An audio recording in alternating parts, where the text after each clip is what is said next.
최근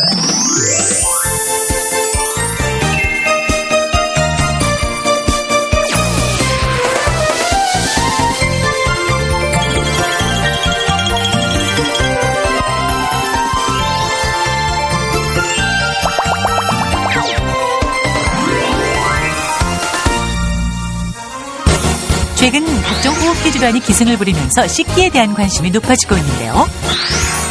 특히 외부와의 노출이 잦은 손 위생에 조금만 소홀해도 질병에 노출될 위험이 더욱 커진다고 합니다. 하지만 씻기에도 공식이 있다는 사실, 주목받는 손 씻기부터 세안, 목욕에 이르기까지 우리 몸에 맞는 가장 쉽고 효과적인 방법은 무엇일지, 울산대의대 피부과의 장성은 교수와 가톨릭의대 가정의학과의 염근상 교수와 함께 씻기의 공식을 하나하나 풀어봅니다.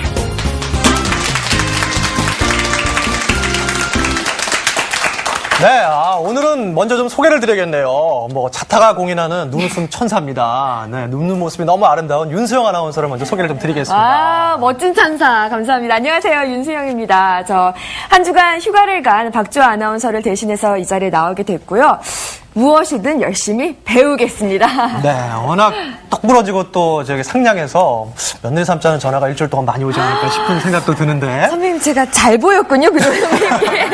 일주일 동안 기대를 하겠습니다. 네, 고맙습니다. 예. 자, 오늘의 주제가 씻기입니다. 근데 손 씻고 이런 씻는 거 잘 써야 한다는 얘기는 정말 어렸을 때부터 귀에 못이 박히도록 들었는데. 맞아요. 요즘처럼 이 말이 와닿을 때가 없죠. 요즘 우리 애도 보면은 예전에 그렇게 씻으라고는 안 씻더니 요즘에 학교만 갔다 오면 그냥 손발 씻느라고 난리가 집에 났더라고요. 딱 신발을 벗자마자. 그러니까요. 와. 권영찬 씨, 남자들 사실 좀 씻는 거 그렇게 좋아하진 않잖아요, 우리가? 좋아하진 않은데, 근데 선입견이 있는 것 같아요. 많은 분들이 저보고, 권영찬 씨는 잘 안 씻을 것 같아, 그런 말을 하시는데, 사실 맞아요. 잘 안 씻습니다. 왜냐면, 어렸을 때 잘 안 씻어갖고, 어머님이, 영찬아, 까마귀가 친구하자고 놀러 왔다. 그 정도였으니까. 근데 성인이 된다면 저도 좀 씻죠. 어른인데, 이제.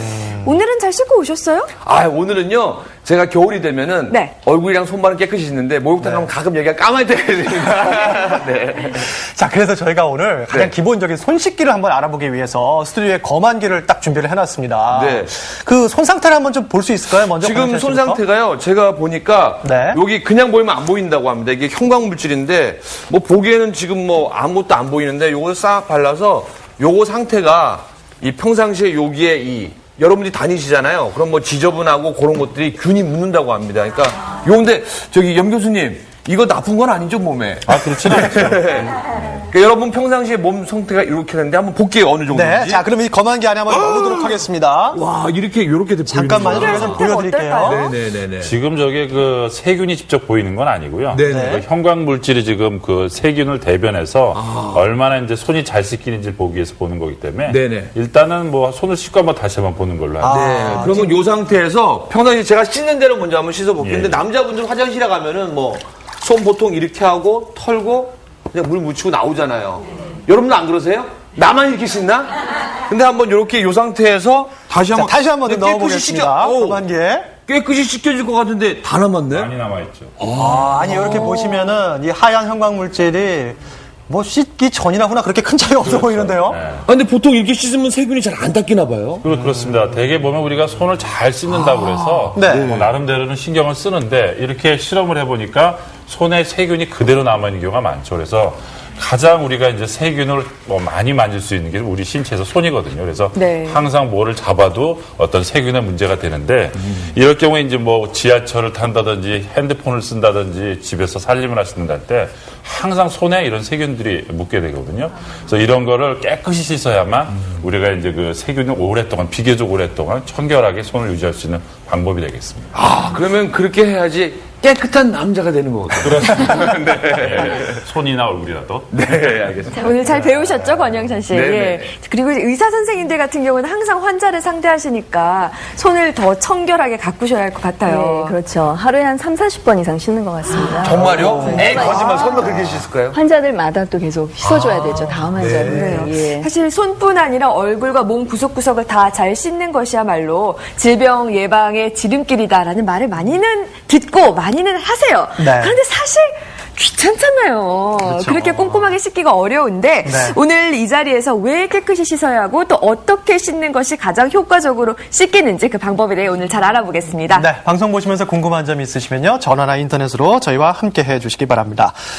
자, 요즘 그 신종플루 때문에 손 씻기의 중요성이 그 어느 때보다 강조되고 있는데, 자, 가장 먼저 다 같이 손 깨끗하게 또 잘 효과적으로 씻는 방법부터 한번 배워보도록 하겠습니다.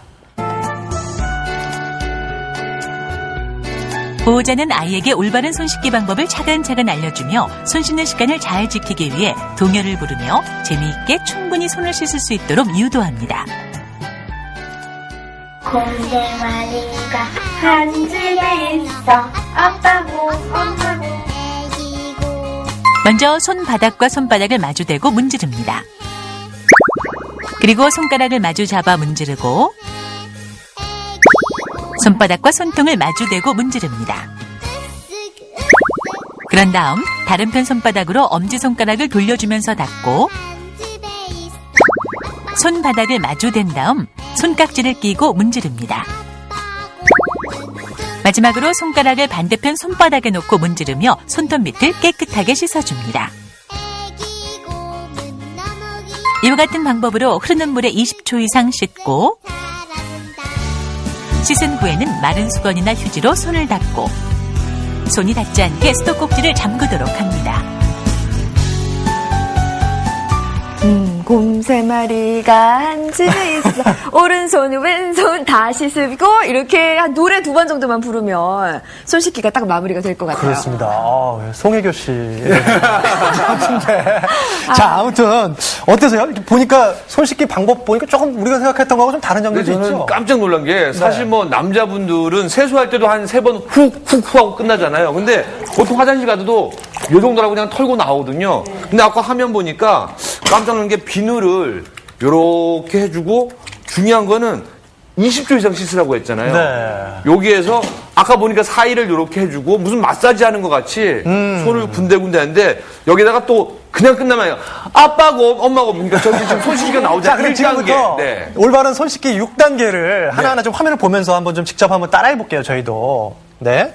손바닥과 자, 첫 번째는- 손바닥을 마주대고 문질러요? 네. 그렇죠. 이제 일단은 그 비누의 거품을 많이 내기 위해서 손바닥을 많이 문질러서 비누 거품을 충분히 내서 그와 동시에 가장 또 우리가 손에서 많이 접촉하는 게 손바닥이거든요. 그다음에 네. 충분히 그걸 씻어주는 게 좋고요. 이건 뭐 전설의 고향에 나오는 것 같은데요. 비나이다. 우리 아들 대학 입학해주세요. 그런 것 같아요. 그런 마음으로 열심히 손을 씻어야 돼요. 예. 그리고요. 네.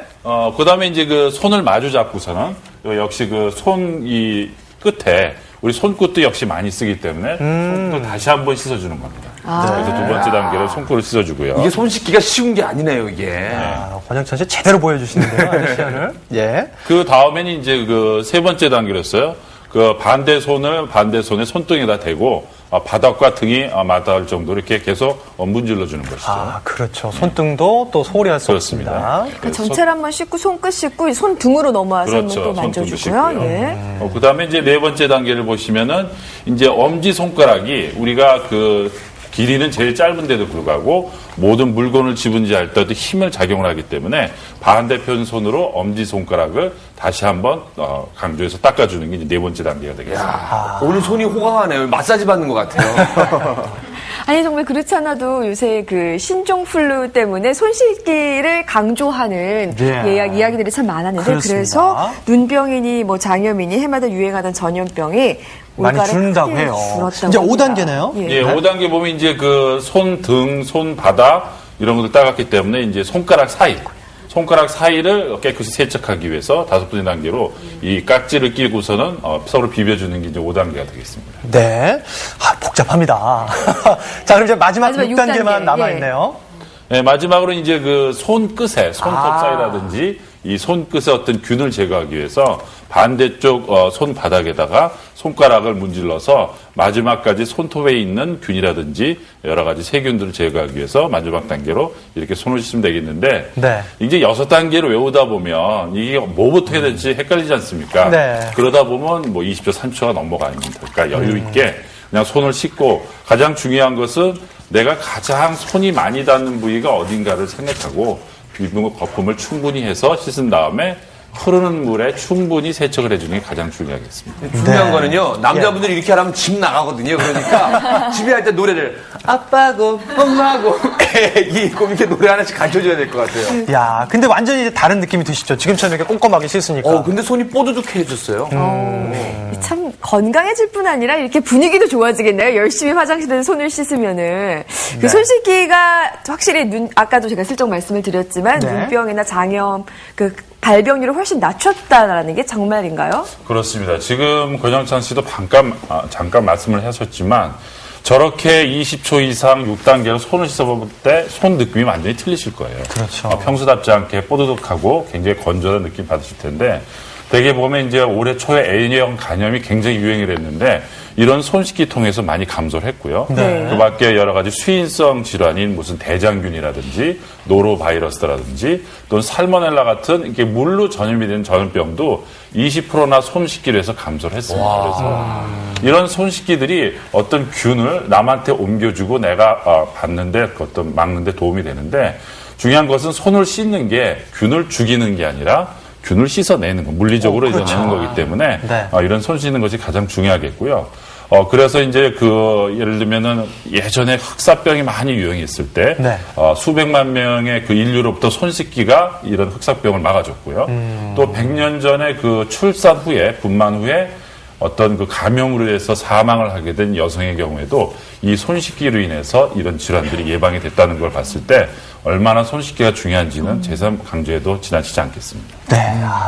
우리가 이제 매일 손을 씻는데 지금 방법들을 보니까 지금까지는 정말 그렇게 우리가 깨끗하게 완벽하게 씻지 못했다는 그냥 생각이 듭니다. 물을 손에 댔어요. 그 정도였던 것 같아요. 정말 그렇습니다. 자, 그래서 앞으로는 좀 달라져야겠다는 생각도 들고요. 이번에는 거리를 직접 나가서 시민들이 손 씻기에 대한 궁금증들을 갖고 있는 것들을 한번 알아봤습니다.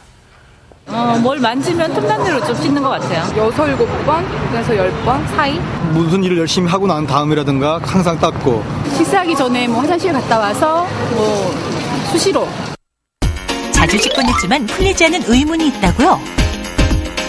예, 손은 찬물에 씻는 게 좋은가요? 따뜻한 물에 씻는 게 좋은가요?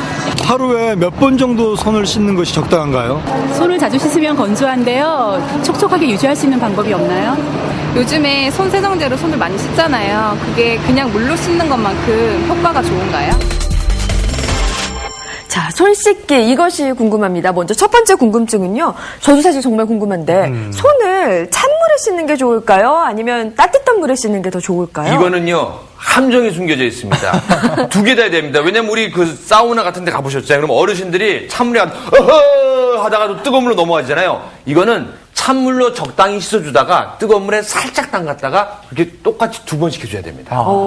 말은 그럴듯한데 글쎄요. 검증이 안 됐다는 게. 저는 그 계절마다 좀 다르지 않을까요? 뭐 여름에는 좀 시원한 게 더 나을 것 같고. 우리 체온에 맞춰서 한다. 아니 이 세균이나 바이러스를 제거하는 데 있어서 네. 떨구는 데 있어서 물의 온도가 영향을 미칠 수 있습니까, 연 교수님?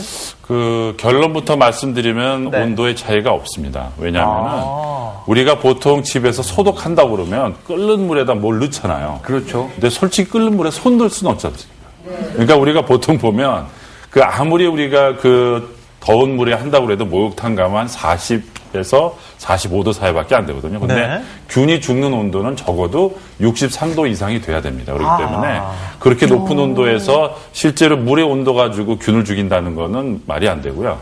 그래서 이제 여러 가지 실험을 해봤습니다. 그래서 보면 그 한 4도 정도 되는 물의 온도하고 그다음에 한 50도 되는 물의 온도하고 해서 한 25초간 손을 씻은 다음에 손에 있는 균의 양을 봤더니 똑같다라는 거죠. 그래서 온도 차이가 중요한 것이 아니라 더운 물로 하든 찬물로 하든 20초 이상 깨끗이 세정을 하는 것이 중요하지 실제로 온도 차이는 크게 중요하지가 않습니다. 네, 온도보다는 손 씻는 시간이 더 중요하다는 말 기억을 하겠습니다. 두 번째 궁금증은 이것도 참 정답은 없을 것 같은데 손을 하루에 몇 번 정도 씻어야 할까요? 뭐 시도 때도 없이가 답아닌가 싶은 생각도 들고 어때요? 근데 아까 선생님들처럼 환자들만 뭐 하루에 30번 씻는다고 하잖아요. 근데 네. 중요한 게 저희들 특히 겨울철에 자주 씻잖아요. 그럼 막 이렇게 몸이 가렵고 건조해서 손도 마찬가지게 하루에 한 5번 이상 씻으면 건조해져서 오히려 안 좋아질 것 같아요. 정답입니다. 정답. 저도 사실 불편하잖아요. 일단 손이 뻑뻑하면. 그렇죠. 어떤가요, 교수님? 우리가 되게 이렇게 손을 씻을 때 조금 그 심하게 쓰시는 분들 같은 경우에는 그 어떤 그 세정제라든지 이런 걸 좀 자극성 있는 걸 쓰기 때문에 그런데요. 보통 비누라든지 이런 거 할 때는 사실은 크게 자극이 안 갈 수도 있는데 일단은 이렇게 생각하시면 됩니다. 물만 있으면 손을 씻어라.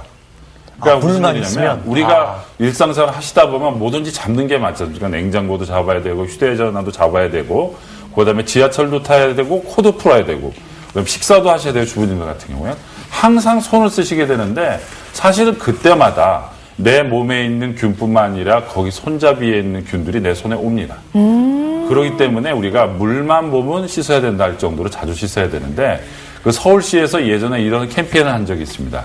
1830. 하루에 8번 30초 이상씩 최소한 씻어라. 그래서 1830이란 그런 캠페인을 벌인 적이 있는데 요즘처럼 그 신종플루가 이렇게 유행하는 경우에는 특히나 더 이런 손 씻는 거에 많은 주안점을 둬야 되겠습니다. 이 1830이 그러니까 최소한이라는 말씀이신 거죠? 그렇죠. 이것보다 더 하셔도 좋은데 예. 그 정도는 지켜줘야 한다. 반성해야겠습니다. 이제 오늘부터.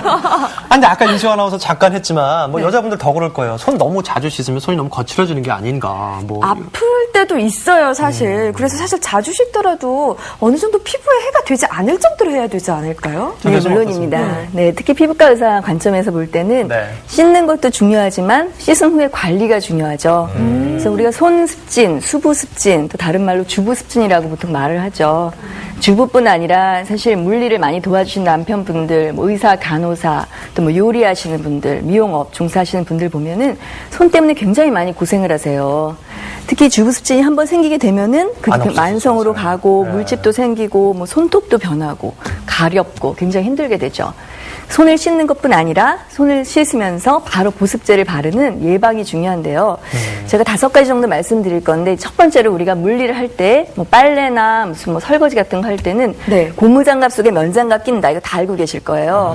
다 알고 계시는데 장갑을 꼈다고 방심하지 말고 30분 이상 뜨거운 물에 노출되는 건 피해야 됩니다. 한 30분 정도 일했다고 생각이 들면 잠깐 쉬고 말려주고 이런 게 필요하고요.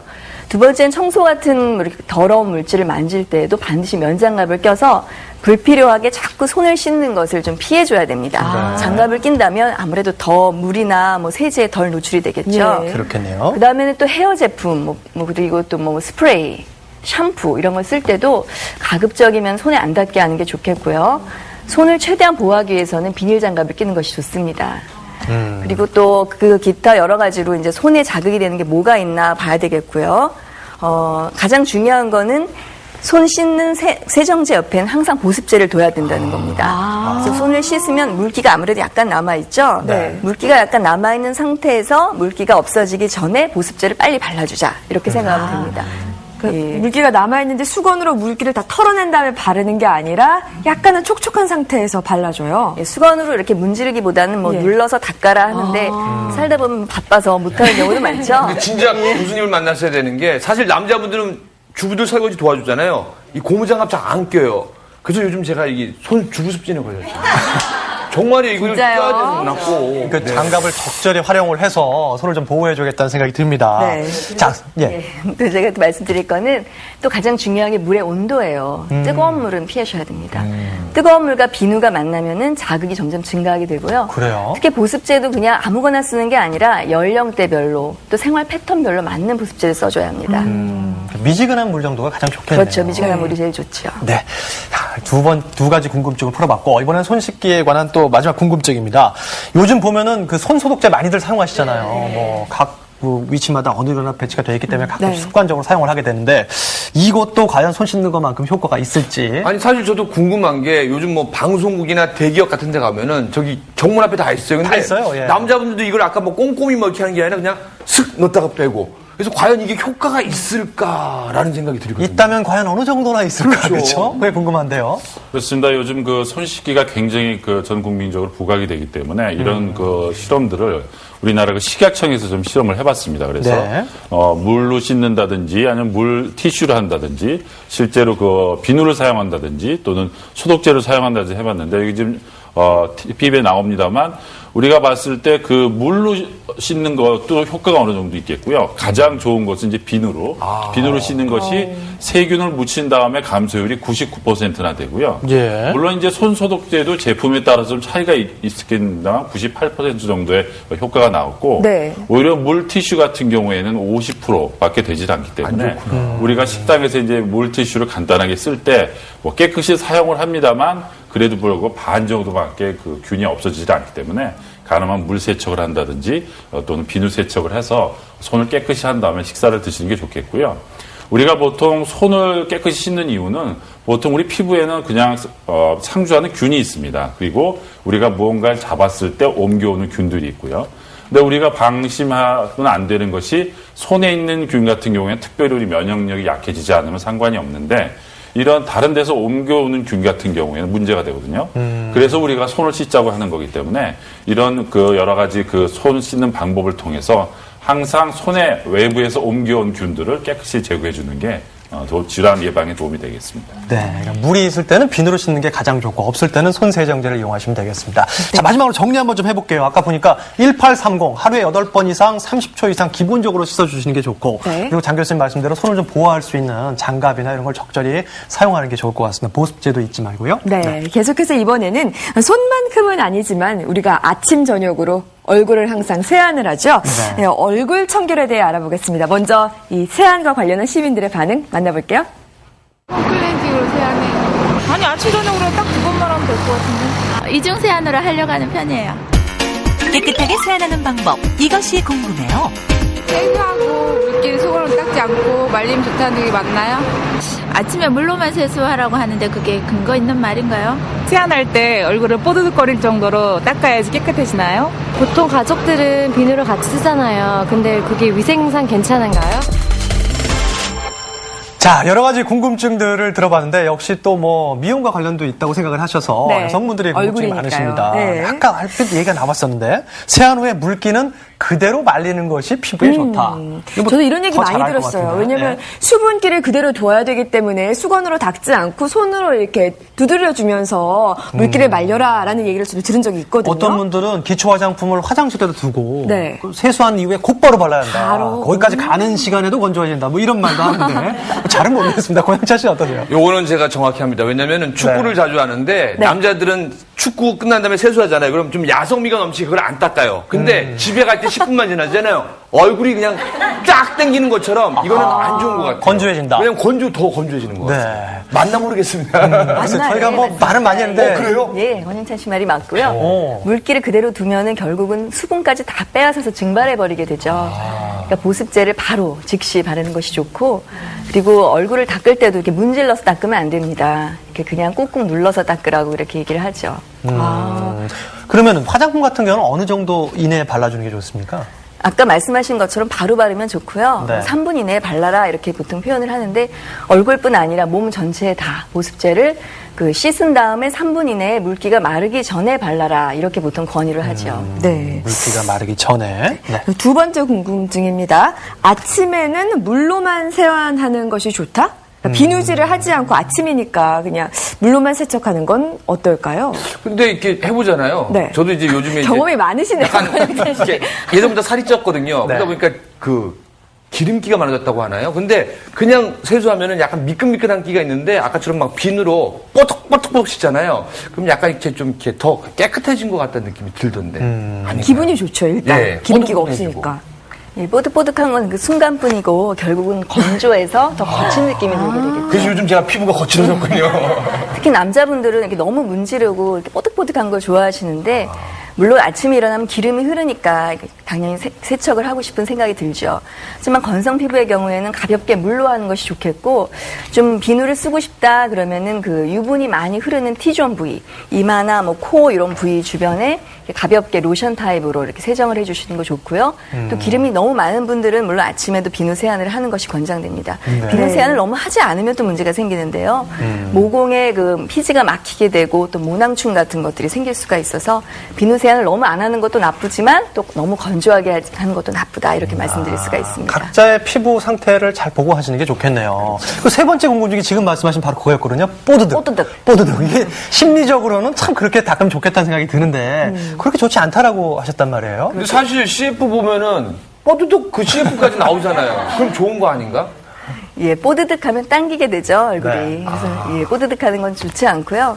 가장 또 이렇게 자꾸 피부에 마찰을 주면은 혈관도 늘어나고 우리 얼굴의 피부 노화를 또 촉진시키는 그런 결과를 갖게 됩니다. 건조한 건 노화가 따르기 마련이고요. 노화가 따르면 또 색소 침착도 되고 혈관도 늘어나는 문제가 생길 수 있습니다. 네. 항상 피부는 아기 피부 다루듯이 아주 부드럽게 살살 이게 원칙입니다. 촉촉한 피부를 목표로 해야겠네요, 항상. 그렇죠. 예. 그리고 마지막 궁금증은요. 온 가족이 비누를 다 같이 쓰는데 그렇죠. 위생상 이게 괜찮을까요? 지저분한 손으로 비누를 만졌어요. 제 손은 깨끗해졌지만 그 비누에는 제가 만졌던 그 때가 묻어 있을 수 있는데 다른 가족이 그 비누로 세안을 할 때 아주 예리한 질문이 어떻습니까? 어떨까요? 아무리 가족이라지만. 예, 비누도 물론 지저분하게 쓰면 세균을 옮길 수가 있겠죠. 특히 요새 비누들은 좀 물렁물렁한 비누들이 많아서 이렇게 물에 둥 떠가지고 이렇게 지저분해 보이는 경우가 많죠. 네. 그러니까 비누는 항상 쓰고 나서 잘 말려줘야 됩니다.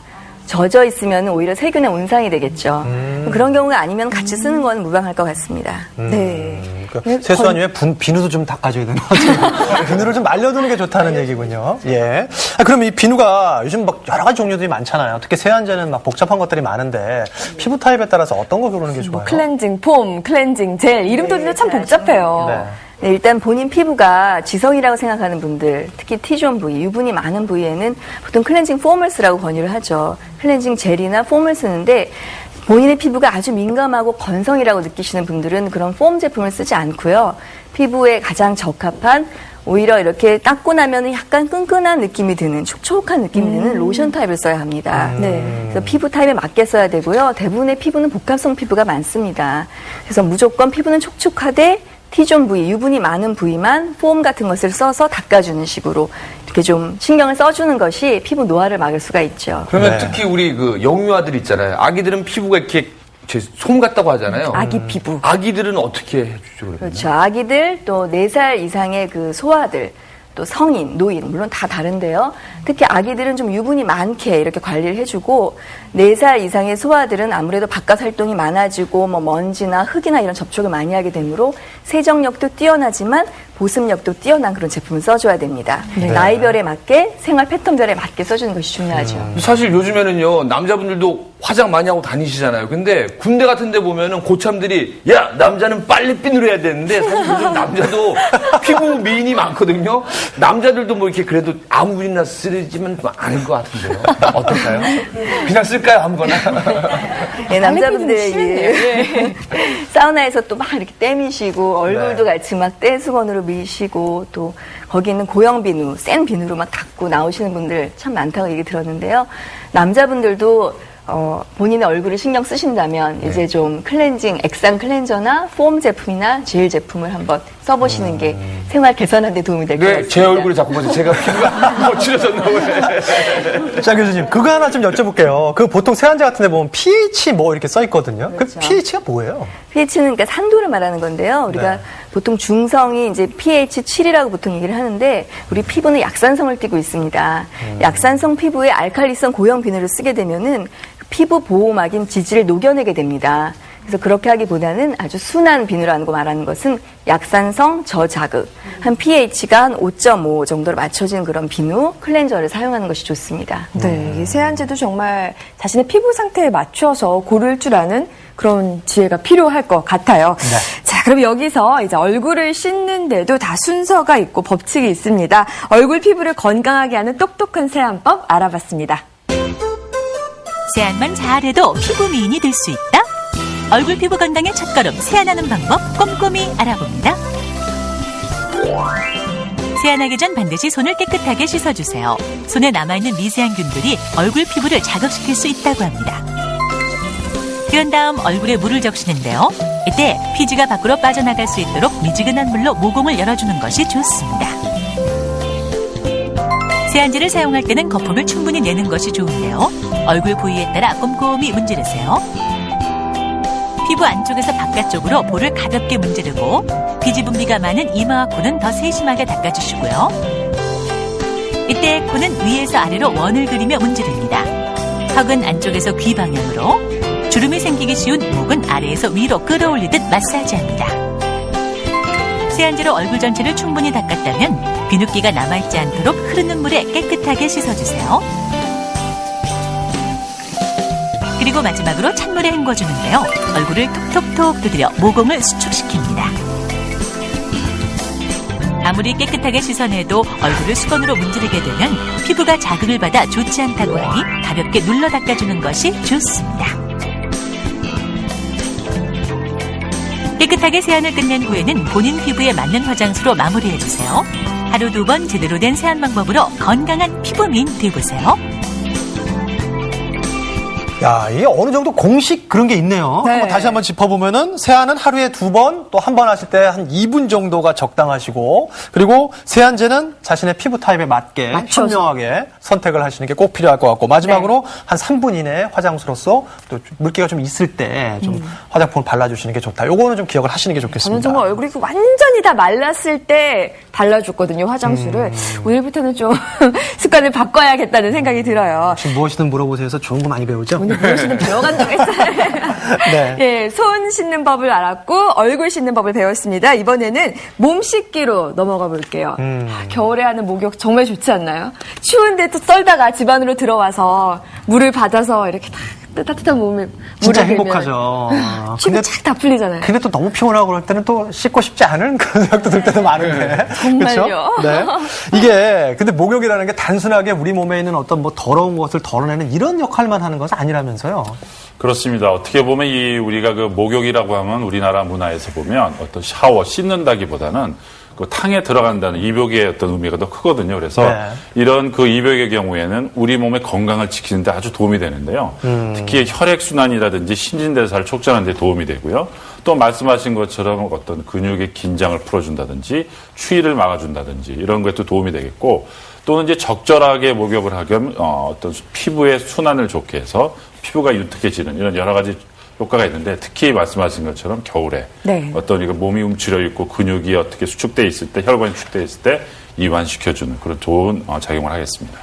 남자들은 목욕탕 친구가 또 친한 친구가 오래 가잖아요. 근데 궁금한 게 어머니들이 잘 모를 텐데 남자아이들은 어릴 때 아빠를 따라가잖아요. 그럼 아빠가 들어가자마자 욕탕에 대해서 오 시원하다 너도 들어왔다 하면은 들어가자마자 아빠 거짓말쟁이 뜨거워. 진짜 뜨거워요. 정말 뜨겁잖아요. 근데 그럼 목욕하기 전에도 뭔가 특별한 이렇게 준비 운동 같은 뭐 그런 좀 미리 방법이 있을 것 같은데 어떻습니까? 대개 보면 이제 우리가 운동과 마찬가지로 이런 목욕에도 준비 운동을 하게 되는데, 그래요? 우리 보통 보면 이제 위생상 들어가서 샤워를 먼저 하고 탕에 들어갔지 않습니까? 그런 것들이 일종의 준비 운동과 같은 거죠. 그래서 처음에는 미지근한 물로 몸을 정도 데핀 다음에 그다음에 점차 뜨거운 물로 들어가면 되겠고요. 또 이제 특히 여성분들이 한번 목욕 가시면 서너 시간씩 있다 오시잖아요. 옛날에는 빨래까지 다 갖고 가지. 옛날에 요즘은 아니고요. 그렇기 때문에 이렇게 고온에서 이제 뭔가 작업을 하시든 뭘 하시든 하다 보면 이제 수분이 역시 문제가 되기 때문에 수분 보충도 충실히 하셔야 되겠고요. 또 요즘 찜질방 문화가 있어가지고 거기서 많이 드시고 또 탕에 들어가시거든요. 이런 것보다 식전이라든지 식사하고 바로 들어가시는 건 별로 좋지 않고요. 한 1시간 정도 있다 요게 들어가시는 것이 도움이 되겠습니다. 네. 목욕에도 준비 운동이 필요하다고 하셨습니다. 자, 그럼 지금부터는 목욕에 대한 시민들의 궁금증 하나하나 좀 풀어보도록 하겠습니다. 한 2주에 한 번? 막 이렇게 밀지는 않고 주로 이렇게 그 사우나 이용해서 일주일에 한 번. 일주일에 한 번? 네, 그렇지 않으면 그 안에 샤워만 하고.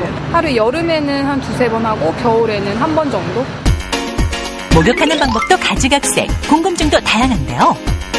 뜨거운 물로 목욕을 하고 나면 몸이 되게 상쾌한데 그렇게 하고 나면 몸에 건강이 좋은 건가요? 때를 안 밀면 피부가 거칠거칠하는데 왜 그러는 거죠? 술 마시고 목욕을 하면은 좀 숙취에 도움이 되는 것 같은데 정말 효과가 있나요? 목욕탕에서요, 냉탕하고 온탕하고 번갈아 왔다 갔다 하면 혈액순환에 좋다고 하는데 그게 진짜인가요? 이야, 아주 다양한데요, 궁금증들이. 네. 첫 번째 궁금증부터 알아보겠습니다. 목욕은 과연 뜨거운 물에서 해야 개운할까요? 사실 그게 개운한 게 오늘 마치 제가 전문가처럼 얘기해서 죄송합니다. 이게 왜냐면은 저는 아침에 샤워를 할 때 일단 뜨거운 물로 해요. 그리고 또 어디서 들은 게 많아요. 모공이 열렸다고 해갖고 끝날 때는 꼭 냉수 마찰을 하거든요. 그래야지 좀 개운한 것 같던데 한 것 같고. 뜨거운 물로 한번 쫙 해주고 그리고 찬물로 냉수 시원하게 마찰. 해준다. 목욕 전문가 우리 권영선 씨 의견이 과연 어떨지. 예? 네, 너무 뜨거운 물로 하면 안 된다. 다 알고 계시죠? 때 밀지 말고 너무 뜨거운 물 쓰지 마라 이런 얘기 하는데 물론 기분은 좋죠. 기분은 좋지만 피부를 항상 생각하셔야 됩니다. 혈관 늘어나고 건조하고 또 노인분들 가렵고요. 특히 그 하지의 정강이 부분이 요새 아주 많이 가려운 분들이 있을 거예요. 네. 겨울 습진, 건성 습진 이렇게 얘기하는데 네. 그런 분들이 굉장히 사우나를 좋아하시고 이렇게 뜨거운 물에 오래 들어가 계시고 이러면은 굉장히 가려워집니다. 옷만 입으면 막 따끔따끔하고 가려우신 분들 많을 거예요. 그런 걸 생각해서 피부를 생각해서는 뜨거운 물을 삼가셔야 합니다. 네. 자, 뭐 좀 약간 쉬어가는 의미의 질문인데 아까 네. 남성분이 물으셨잖아요. 술 마신 다음 날 습관적으로 목욕을 하시는 분들이 있습니다. 그러면 뭐 숙취 해소에 도움이 된다고 하는데 이것도 사실 연관이 있습니까? 어떻습니까? 되게 보면 이제 그 몸의 피로를 풀어준다든지, 네. 또는 그 신진대사를 좋게 해서 알코올의 분해산물을 배출시킨다는 면에서는 도움이 되겠는데. 도움이 돼요? 예, 도움이 되는데 중요한 건 뭐냐면, 이제 술을 드신 다음에 바로 가신다든지. 그건 위험하죠. 그러니까, 그거는 굉장히 그 혈관이라든지 심장 쪽에 물을 죽지 위험하고요. 또는 이게 너무 오랫동안 거기서 주무시잖아요. 그렇게 되면 수분 보충 안 하면 역시 몸에서 전해질 이상이라든지 혈당이 떨어지기 때문에 어지럽다든지 또는 안전사고 위험이 있기 때문에 이 어떤 숙취를 어느 정도 풀어주는 데는 도움이 되지만 과하게 하는 거는 굉장히 그 몸에 오히려 해가 될 수 있기 때문에 조심하셔야 됩니다. 저희가 잘 들어야겠네요. 왜냐면 우리는 항상 술 먹은 다음에 술이 빠진다.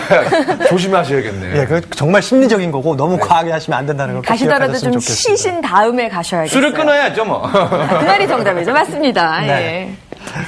자, 그리고 마지막 궁금증. 이제 세 번째 궁금증 한번 좀 세 번째 풀어볼게요. 궁금증이네요. 네. 예. 냉탕과 온탕을 번갈아 들어갔다 나와야 혈액순환이 잘 된다. 전 진짜 이거 제가 정말 어렸을 때 엄마 따라 동네 목욕탕에 갔을 때부터 이렇게 배웠어요. 왔다 갔다 해야 왜 몸이 좀 찌릿찌릿하잖아요. 따끔따끔거리고. 사실 이게 우리 몸에 안 좋으면 어르신들이 이렇게 계속 대대로 물려오겠어요. 왜냐면은 제가 어릴 때 할아버지를 봐도 그렇게 했고 지금 어르신 봐도 그렇게 하는 게 냉탕, 온탕, 냉탕, 온탕 왔다 갔다 해요. 이래야 좀 사람이 이렇게 수축됐다 열렸다, 수축됐다 열렸다. 괜찮은 것 같은데요. 그래요. 주로 좀 연세가 좀 드신 분들이 이런 목욕 방법들을 즐겨 사용하시는데 어떨까요, 임 교수님? 아무래도 이제 어르신들께서 건강에 많이 관심을 가지시니까 어떤 자신의 건강을 위해서 이런 걸 많이 하시는데 예를 들면 예전에 우리 그 얼핏 배웠던 자율신경제라고 해서요. 내가 의식하지 않더라도 우리 몸에서 다 지금 조절하고 있습니다. 요즘은 앉아있을 때 어떤 생각을 한다든지 제가 지금 말하는 것도 다 자율신경계에서 조절하고 있는데 이런 거에 어떤 기능에 이상이 생겼다든지 또는 관절이 좀 아프시다든지 또는 어제 통증이 좀 있다든지 할 때는 이렇게 냉탕, 온탕을 하시는 게 도움이 되겠는데 중요한 건 뭐냐면 너무 여러 번 하신다든지 온도 차이가 심할 경우에는 뭐든지 과하면 무리가 되는 것처럼 이런 온도 차라든지 횟수가 문제가 되겠고요. 특히 하시면 안 되는 분들은 연세가 많이 드신 분들이라든지 고혈압, 당뇨, 그다음에 뇌졸중을 앓고 있거나 약을 드시고 계시거나 과거에 앓았던 분이 있다든지 또는 심장병, 그다음에 이런 그 말초 혈관에 문제가 돼서 손발이 심하게 찬 분 같은 경우에는 너무 수축하거나 너무 이완하면 오히려 병이 악화될 수 있기 때문에 이런 분들은 삼가하시는 게 좋겠습니다. 네, 알겠습니다. 주의를 해야겠습니다. 네, 마지막 궁금증은요. 때를 안 밀면 피부가 거칠거칠하다. 글쎄 이건 뭐 아주 좋은 거지만 너무 잘 자면 안 좋다는 얘기는 우리가 수없이 들었잖아요. 사실 그 일본 관광객이나 해외에서 또 우리나라에 또 때를 밀러 오잖아요. 그렇다면서요. 저희는 삼형제인데 어렸을 적에 큰형, 둘째형 저렇게 아버님이 가잖아요. 그러면 우리 큰아이는 때 3kg, 2kg, 영찬이 막내는 때 8kg 이렇게 했었는데 그래도 어느 정도 밀어줘야지 좀 피부가 더 깨끗해질 것 같은데 새로운 피부도 생기고요. 그러니까요. 네. 어떤가요? 예전에는 뭐 이태리 타월 막 이랬었죠. 네네. 요새는 그래도 많이 이렇게 바뀌셔서 우리나라 사람들도 이렇게 때를 심하게는 안 미는 것 같아요. 하지만 때를 미는 거는 우리 그 피부의 보호막인 각질층을 벗겨내는 겁니다. 오히려요? 네, 그러니까 우리한테 필요한 걸 벗겨내고 있는 거예요. 때를 밀지 않고 비누로 그냥 이렇게 부드러운 수건에 묻혀서 살살 마사지하듯이 발라주고 이렇게 물로 씻어내도 불필요한 각질인 때층은 벗겨집니다. 밀게 되면은 우리에게 필요한 보호막을 같이 이렇게 벗겨내게 돼서 결국은 건조할 뿐 아니라 여러 가지 피부에 유해한 물질이 피부로 침투하게 됩니다. 침투하게 되면서 이제 피부 소양증, 피부 노화 꼭 같이 따라오는 거죠. 네. 가려움증을 이렇게 때를 밀지 않음으로 해서 어느 정도 예방할 수가 있습니다. 항상 그 때를 밀지 않고 뜨거운 물 쓰지 말자 이렇게 얘기해도 밀고 나면 개운하다. 한 번 밀면 계속 밀어야 된다 이렇게 말씀하시는 분들이 많습니다. 네. 오늘부터라도 한번 밀지 말고 한번 해보시면 오히려 피부가 더 부드러워지고 더 이상 밀지 않아도 늘 이렇게 상쾌한 느낌을 가질 수가 있습니다. 근데 가끔은 남자들끼리 사우나 가서 이렇게 했는데 친구가 이렇게 저를 이렇게 만져서 밀어봐요. 근데 연예인이 때 나온다 그러면 좀 친구하게 하더라고요. 네. 계속 나옵니다. 한번 뼈가 체크하라고 그렇게 말씀을 드리세요. 예. 그러니까 떼수건으로 팍팍 미는 거는 정말 자극이 될 수 있으니까 주의하시고 아까 좋은 방법 알려주셨네요. 수건에 비누를 묻혀서 가볍게 문질러주면 그것으로 충분히 때가 제거가 된다고 하셨습니다. 예. 자, 마지막으로 정리하는 의미로 목욕 뭐 매일 하시는 분들도 있고 요즘에는요. 일주일에 몇 번 정도 하면 좋아요? 네, 오늘 숫자가 많이 나오는데요. 네. 733 이렇게 말씀드릴 수 있습니다. 일주일에 3번은 목욕을 하고 그 목욕이라는 거는 비누를 쓰는 목욕을 하고요. 4번 정도는 그러니까 4일 정도는 가볍게 물로만 샤워를 합니다. 그리고 여기서 3이라는 숫자는 그러니까 하루에 3번 정도, 3번 이상의 보습제를 발라주자 그런 뜻이고요. 샤워는 실제로 5분 내에 간단하게 그냥 샤워하는 것이 좋고요. 목욕을 하는 경우에도 20분 이상 이렇게 입욕하는 것은 좋지 않습니다. 네. 보습제를 하루에 그렇게 많이 발라요? 보습제를 특히 건조한 부분에 많이 바르고요. 특히 손은 굉장히 수시로 많이 발라야 되죠. 손을 계속 씻는다면 계속 발라줘야 되는 거고 샤워는 보통 아침 저녁으로 가볍게 하기 때문에 보습제를 또 발라줘야 되고요. 특히 건조하거나 가려운 부위가 있으면 들고 다니면서 발라라 이렇게 보통 피부과 의사들이 얘기를 합니다. 알겠습니다. 잘 씻는 만큼 몸 피부를 촉촉하게 보습하는 그런 습관이 정말 중요한 것 같습니다. 네, 그래서요 이번에 평소 피부 보습에 각별히 신경을 쓴다는 이복미 주부님을 만나봤습니다. 함께 보시죠. 경험으로 터득한 보습 방법으로 피부 건강을 지키고 있는 주부가 있다고 해서 찾아왔습니다. 6살 딸아이를 둔 이복미 주부. 얼마 전까지만 해도 날로 건조해주는 본인과 아이 피부 걱정에 고민이 많았다고요. 아니, 날씨가 추워지고 건조해지면 이제 아이도 그렇고 저도 많이 간지럽고 각질도 생기고 얼굴도 많이 트고 많이 이제 진짜 밤잠을 설칠 정도로 많이 힘들었어요. 특히 외출하고 돌아올 때면 아이의 볼이 빨갛게 트고 유난히 손도 거칠어져 신경 쓰일 때가 한두 번이 아니었다고요. 날이 추워지면 더욱 심해지는 건조한 피부 탓에 써보지 않은 방법이 없다고 하는데 시행착오를 겪고 찾아낸 방법이 있으니 저는 항상 이거 욕실에 비치하고 있어요. 이걸 목욕할 때마다 물에 조금씩 태워서 사용하면 몸에 자극 없이 보습 효과에 아주 좋더라고요. 가려움으로 밤잠 설치던 아이에게 전분가루 이용한 입욕제가 잘 맞았다고요. 또 아이 씻길 땐 심장에서 먼 발가락부터 씻겨주면 아이가 피로를 덜 느낀다고 하니 기억하세요. 씻고 난 후 아이의 몸에 물기가 흐르지 않도록 몸을 꼼꼼하게 닦아주고 보습제는 목욕 후 3분 이내에 발라줘야 효과가 좋습니다. 이복미 주부도 씻고 난 후엔 잊지 않고 보습제를 바른다는데요.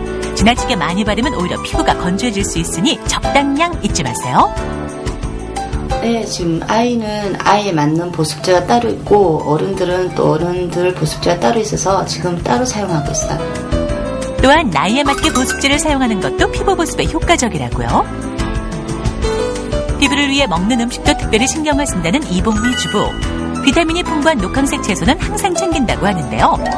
아니, 시금치 데친물은 어디에 쓰시게 모으세요? 제 발 관리하는 데 사용하기 위해서 따로 모아두는 거예요. 시금치 삶은 물은 염증을 진정시키고 피부를 부드럽게 유지해 각질 관리에 좋다는데요. 조격 후에는 영양크림을 바른 다음 2-3시간 정도 랩에 쌓아두면 각질은 떨어지고 피부는 촉촉해진답니다. 평소 발이 거칠어 걱정이었다면 꼭 한번 따라해보세요. 집에서 생활하는 시간이 길어지는 겨울철 실내 환경도 중요하죠. 네, 실내가 건조하지 않기 위해서 신경을 많이 썼어요. 가족들이 모이는 공간 거실. 이곳에 화분이나 숯, 어항을 두어 실내가 건조하지 않도록 늘 습도에 신경을 쓰고요. 실내 온도 또한 18도에서 22도 사이를 유지시켜준다고 합니다. 알아두면 쉽고 효과적인 피부 보습법. 이복미 주부처럼 조금만 신경 쓰면 아이 어른 모두 촉촉한 피부를 유지해 건강한 겨울을 날 수 있답니다. 네, 똑똑한 피부관리법 알아봤는데 네. 장 교수님, 이 보습제 쓸 때 보통은 그냥 하나 놓고 가족들이 다 쓰지 않나요? 근데 이게 뭐 연령대별로 좀 차이가 있어요? 네, 연령대별로 우리 피부가 다르죠. 생활 패턴과 연령 또 피부 상태에 따라서 맞는 보습제를 써주는 것이 좋고요. 그렇게 했을 때 그 요새 또 아토피 피부염이 많이 증가하고 있는데 그런 것도 좀 예방할 수가 있습니다. 저는 일부러 아기용 제품을 쓰고 있다고. 나이가 몇 살인데 애기용을 피부처럼 되라고. 근데 그게 아니네요. 제 나이에 맞춰서 써야겠습니다. 그건 이제 본인의 바람이시고. 그리고 또 한 가지 궁금한 게요. 이봉미 주부께서는 청주, 녹차, 전분을 사용하시고 또 시금치 데친물을 아까 발 씻을 때도 사용하시던데 다 효과가 있어요? 전분가루 같은 거는 실제로 피부과 치료에 쓰이고 있습니다. 특히 진물이 많이 나고 너무 가려운 분들은 그 따뜻한 물을 받아놓고 전분가루를 풀어서 혼탁한 정도를 해놓고 한 20분 정도 몸을 담그고 있으면 몸이 좀 진정이 되고 좀 가려움증이 완화되고 진물이 좋아지는 효과가 있고요. 청주 목욕은 글쎄요, 좀 알코올 같은 것 때문에 좀 더 건조해질 수 있지 않나 싶고 녹차는 실제로 화장품에서 미백이나 진정 효과로 많이 나오고 있죠. 녹차물인 물로 세안한다. 이건 좋은 방법인 것 같습니다. 네, 알겠습니다. 자, 많은 분들이 오늘 관심이 있으신지 뭐 전화를 통해서 궁금증을 많이 주고 계신데 전화 오신 분 한번 좀 받아보도록 할게요. 전화 연결해 보겠습니다. 안녕하세요. 네, 안녕하세요. 네, 어떤 점이 궁금하시죠? 네, 지금 아이가 지금 6살인데요. 환절기만 되면 아토피가 심해지는데 아토피 있는 아이는 목욕을 자주 시키면 제가 안 된다고 들었거든요. 네. 근데 또 자주 시키지 않게 되면 아이가 몸을 많이 긁어요. 그렇죠. 네, 목욕을 어떻게 시켜야 좋을지 궁금합니다. 네, 장 교수님, 요즘 뭐 아토피 있는 아이들이 많아서 걱정들이 많으신데 목욕 어떻게 하면 좋습니까? 예전에는 아토피 피부염 환자들 목욕 좀 시키지 마라 이렇게 얘기했는데 요새는 그렇지가 않고요. 적절하게 매일매일 씻겨줘도 됩니다. 씻겨줘도 되는데 왜 그렇게 됐냐면은 좋은 세정제와 보습제가 이제 개발됐기 때문에 적절하게 사용해 준다면은 오히려 그 땀 자체가 가렵게 하거든요. 땀과 오염 물질, 세균을 제거하기 위해서는 매일매일 씻어줘도 되고요. 대신 뭐 3분, 5분 이내로 간단하게 샤워하고 3분 이내로 적절한 보습제를 발라주고 이런 것이 중요하고요. 세정제를 선택할 때에 그 아토피 전용 세정제를 선택하는 것이 좋습니다. 그런 것들이 피부의 그 지질막을 빼앗기지 않게 하거든요. 네, 알겠습니다. 마지막으로 두 분께 좀 당부의 말씀 부탁드릴게요. 임 교수님. 우리가 씻는다는 것은 여러 가지 의미가 있지만, 서두에도 말씀드렸습니다만, 여러 가지 질병을 예방하고 또 남한테 질병을 옮기지 않는 방향들에 대해서 우리가 항상 청결하게 6가지 단계로 손을 씻어주는 게 좋겠습니다. 네. 장 교수님. 열심히 씻는다면 열심히 보습제를 바르자. 이렇게 말씀드리고 싶습니다. 보습, 피부 관리에 대한 부분들을 많이 얘기를 해주셨어요. 자, 오늘 뭐 얼굴부터 손, 뭐 온몸까지 쉽게 모든 것들을 배워봤습니다. 네, 크게 도움이 되셨으면 합니다. 자, 이번 주 방송 내용 알려드릴게요. 자, 먼저 내일은요, 끓여 먹고 부쳐 먹고 두부의 재발견입니다. 수요일인 모레는 생존을 위협하는 폐암 퇴치를 위한 생활 속 예방법에 대해 알아봅니다. 목요일 팔방미인 소금 200% 활용법입니다. 금요일에는 황토 100% 활용하기. 많은 시청 부탁드립니다. 네, 이번 주도 기대해 주시고요. 끝으로 오늘 우리가 올바른 손 씻기 요령 하나 좀 복습하면서 다 같이 한번 따라해보면서 좀 인사를 드릴까 합니다. 네. 자, 함께 보시면서 좀 따라하시고 그리고 저희는 내일 다시 뵙도록 하겠습니다. 자, 보십시오. 손바닥과 손바닥을 마주대고 막 문지르고요. 그리고 두 번째는 손가락을 마주 잡아서 문지르는 거. 손가락 한 곳 한 곳까지 다 문지러주고. 그렇습니다. 손바닥, 손등 꼼꼼히 씻어주고요. 엄지손가락 빼놓을 수 없죠. 다른 편 손가락으로 감싸주고 돌려주면서 문질러주시면 되겠습니다. 15초 경과했습니다. 시간. 자, 손깍지를 끼고요. 마지막 이게 중요한 것 같아요. 손톱 밑을 깨끗하게 씻어주는 거. 어떤 균도 침투할 수 없는 방법, 바로 이 6단계 손 씻기 방법이에요. 그렇습니다. 흐르는 물에 20초 이상 씻고 씻는 후에든 씻은 후에는 마른 수건으로 두드리면서 닦아주시기 바랍니다. 자, 이렇게 깨끗하게 손 씻는 거 잊지 마시고요. 저희는 내일 다시 뵙겠습니다. 안녕히 계십시오. 고맙습니다.